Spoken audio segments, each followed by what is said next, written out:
Dans les années 1980, au cœur d'Haïti, un processus irréversible s'amorce dans l'histoire militaire du pays. La chute progressive et dramatique des forces armées d'Haïti, connues sous le nom de FADH. Après la chute de Jean-Claude Duvalier en 1986, le général Henri Nafi prend la tête d'Haïti. Mais rapidement, sa gouvernance est marquée par la négligence, l'indiscipline et la perte de contrôle sur l'armée. Les soldats du Palais national, autrefois élites respectées, se sentent abandonnés, ignorés et humiliés. Inspiré par le succès de Samuel Doe au Libéria, un sergent ayant pris le pouvoir par la force, les soldats haïtiens commencent à envisager leur propre révolution. En 1988, un coup interne se prépare. Les soldats choisissent le sergent Franz Patrick Bochard pour mener leur soulèvement. Mais le destin joue contre lui. Arrivé en retard, il est remplacé par un autre sergent, Joseph Hébreu. À leur côté, un général, Prosper Avril. Mais lorsqu'il s'agit de choisir un officier supérieur, Prosper Avril s'autoproclame dirigeant, en écartant le colonel Jean-Claude Paul, qui n'était pas trop propre et qui avait des problèmes de drogue avec les Américains. Face à cette nouvelle situation, un nouveau grade est inventé. Sergent général, une aberration militaire. Dorénavant, les officiers supérieurs doivent saluer un sergent. L'humiliation est totale. La hiérarchie militaire est brisée.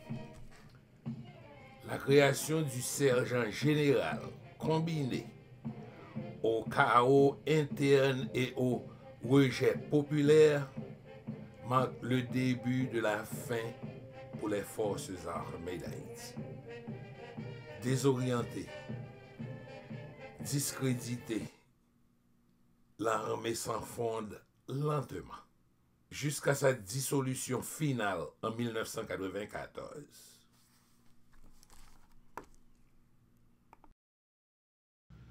Que cette leçon d'histoire nous rappelle qu'une nation sans institutions solides est une nation vulnérable. La chute des forces armées d'Haïti n'est pas simplement celle d'une institution. C'est la conséquence tragique d'une perte de discipline, de respect et de vision. Que cette leçon d'histoire nous rappelle qu'une nation sans institution solide est une nation vulnérable.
de militaires, tant d'officiers retraités qui font partie de ce corps, on avait voulu offrir en ce jour, veille de la bataille de Vertières, une meilleure soirée.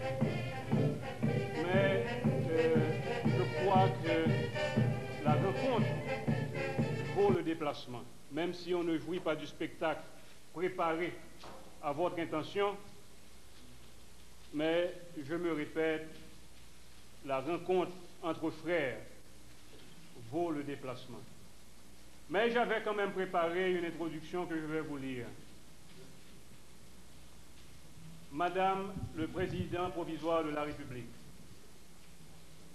Monsieur le ministre de la Défense, chers invités spéciaux, Messieurs les attachés militaires, Messieurs les membres des Forces armées d'Haïti, retraités et en service actif, permettez qu'au nom du commandant en chef, je vous souhaite la bienvenue.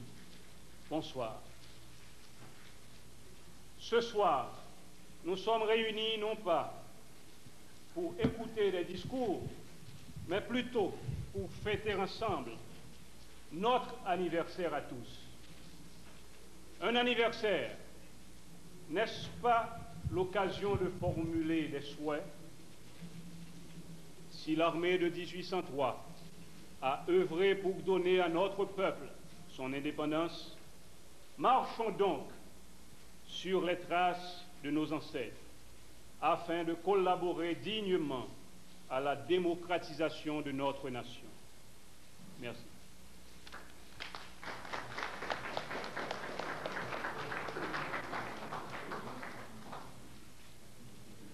Permettez que je continue, que je lise à l'intention de tous les vœux formulés à l'occasion de la bataille de Vertières, jour des Forces armées d'Haïti, les vœux formulés par Madame Herta Pascal-Trouillot, président provisoire de la République, qui est avec nous depuis 6 heures du soir. Malheureusement, elle a dû patienter longuement dans la chaleur du salon où il n'y a même pas de ventilateur comme ici. Herta Pascal-Trouillot, président provisoire de la République, est heureuse de saisir l'occasion du 18 novembre pour féliciter les Forces armées d'Haïti pour l'idéal si élevé qu'elles s'efforcent de servir avec tant de courage et de persévérance.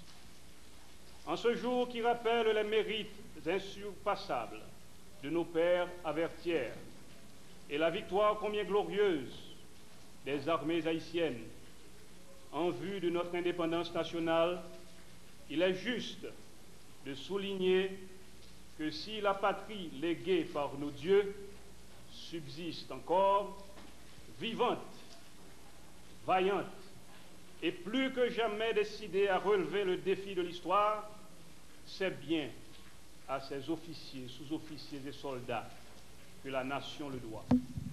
Malgré les contradictions, les menaces, les embûches de toute nature accumulées sur leur chemin.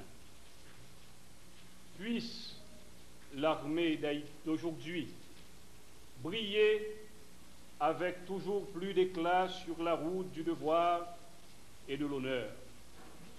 Bonne et heureuse fête, patriotiquement, Herta Pascal-Trouillot. Merci.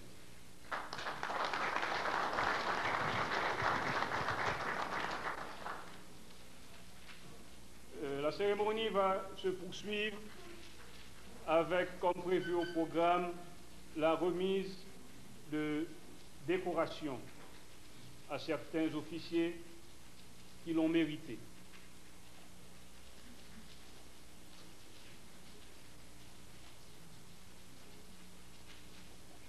Il y aura d'abord 3 décorations à être décernées par le président provisoire de la République. Il s'agit de 3 officiers en service actif. D'abord, le colonel retraité, excusez-moi, le colonel Baudrec Prosper, CA, Forces armées d'Haïti.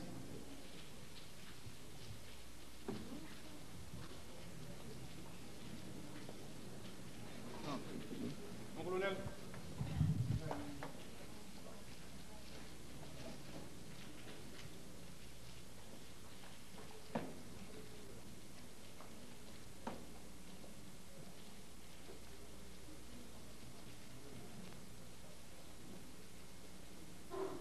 diplôme est la Croix de loyauté militaire, qui est décernée à l'occasion de ses 30 ans de service actif dans les Forces armées d'Haïti, pendant lesquels il a fait preuve de discipline, de fidélité aux idéaux de la patrie.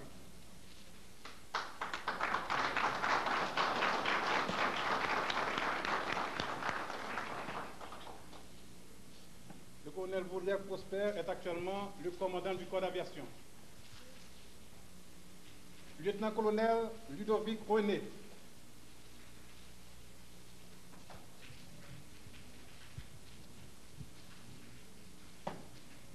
croix de mérite, croix de loyauté militaire décernée au lieutenant-colonel Ludovic René à l'occasion de ses 30 ans de service